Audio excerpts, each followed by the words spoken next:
Why do some therapies actually make parents feel more anxious instead of more supported? Therapy is supposed to help, it's supposed to bring clarity, guidance, and progress. But for some parents, it also brings something unexpected: pressure, doubt, and a constant feeling of falling behind. Here we talk about the real experiences of parenting children within the spectrum, the emotional layers, the nervous system realities, and the things many families feel but rarely say out loud. Before we begin, a quick reminder: we are not therapists or medical professionals. We are parents sharing lived experiences, observations, and reflections within the neurodivergent parenting community. Ready? Because this is Calm Parent Collective. Less perfect parent, more real one. The promise of therapy. When a child receives an autism or ADHD diagnosis, therapy is often presented as the next step. Occupational therapy, speech therapy, behavioral therapy, social skills programs. For many families, therapy becomes the center of daily life almost overnight. Schedules shift, routines change, parents begin learning new strategies, new terminology, new expectations, and most parents enter this process with hope. They want to support their child, they want to do everything they can, but somewhere along the way, that hope can slowly mix with pressure, because therapy doesn't just come with guidance, it often comes with a quiet message: there's more you should be doing. The homework effect. Many therapies involve home practice. Parents may be given exercises, behavioral strategies, communication techniques, or sensory routines to carry into everyday life. On paper, this makes sense. Consistency helps children learn and generalize skills. But in real life, this can unintentionally transform parents into full-time therapists. Suddenly, every moment becomes something to analyze. A meltdown becomes a missed strategy. A communication struggle becomes a skill you forgot to prompt. A difficult transition feels like a failure to apply the right technique. Instead of simply responding as a parent, you begin wondering, did I handle that correctly? Was I supposed to use the visual schedule right then? Should I have waited longer before helping? The home stops feeling like a place where everyone can breathe. It starts feeling like a training ground. Progress timelines that don't match real life. Another source of anxiety often comes from expectations around progress. Therapy goals are usually designed with timelines, milestones, and measurable outcomes. And while goals are important, real children don't always develop on predictable schedules. Some weeks show progress, other weeks feel like everything moves backward. Parents may start comparing their child's progress to charts, reports, or other families. And when improvement doesn't happen at the expected pace, anxiety creeps in. You might wonder whether you're doing enough or whether you're somehow slowing your child down. The truth is, development, especially neurodivergent development, rarely follows a straight line. But progress charts don't always show the emotional, sensory, and environmental complexity behind that journey.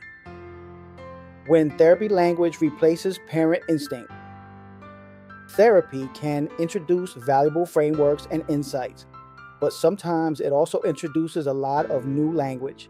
Terms like compliance, prompting, reinforcement, behavior shaping, and skill acquisition become part of everyday conversation. For some parents, this language helps clarify what's happening. For others, it slowly replaces something important: their own instincts. Instead of asking, "What does my child need right now?" you might start asking, "What does the strategy say I should do?" That shift can create a strange disconnection, because parenting isn't just a set of techniques, it's a relationship. And relationships rely on intuition, emotional attunement, and flexibility, things that don't always fit neatly into structured protocols. The weight of doing it right. Perhaps the biggest source of therapy-related anxiety is the idea that there is a right way to do things. Parents may start believing that every interaction is either helping or hindering their child's development. That belief creates enormous pressure. It turns everyday parenting moments into evaluations. A difficult morning becomes evidence you're struggling. A meltdown in the grocery store becomes something you feel responsible for preventing. But children within the spectrum are navigating complex sensory and emotional environments. Not every challenge is something a parent can prevent or fix. Sometimes children are overwhelmed. Sometimes their nervous system is simply having a hard day. And that reality exists regardless of how perfectly strategies are applied. When parents become the therapy manager, many families also find themselves managing multiple professionals: speech therapists, occupational therapists, behavioral specialists, school teams. Each one may provide recommendations, goals, or feedback. Individually, those suggestions may be helpful, but together, they can become overwhelming.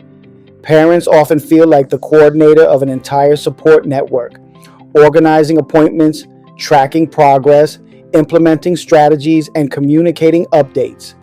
It's a role that requires emotional energy, logistics, and constant decision-making. Over time, it's easy to forget that you weren't meant to carry all of this alone.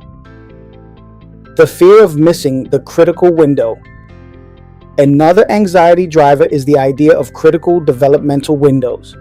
Parents are often told that early intervention is crucial, and while early support can absolutely be beneficial, the way this information is sometimes presented can create urgency that borders on fear.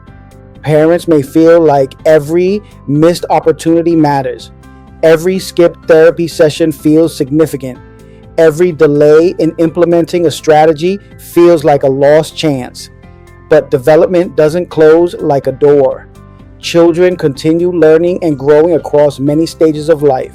The goal of therapy should be support, not constant pressure to optimize every moment. When therapy actually works best. Here's something important to remember. Therapy tends to work best when the entire family system is supported, not just the child. Parents need space to be parents. Children need time to simply exist without constant correction or instruction. Homes need moments of play, laughter, and connection that aren't tied to skill building. The nervous system learns through safety, and safety grows in environments where relationships feel natural, not monitored. When therapy respects the rhythms of family life rather than dominating it, everyone benefits. Reclaiming your role. If therapy has ever made you feel more anxious than supported, you are not alone. And it doesn't mean therapy is bad, but it may mean something needs adjusting.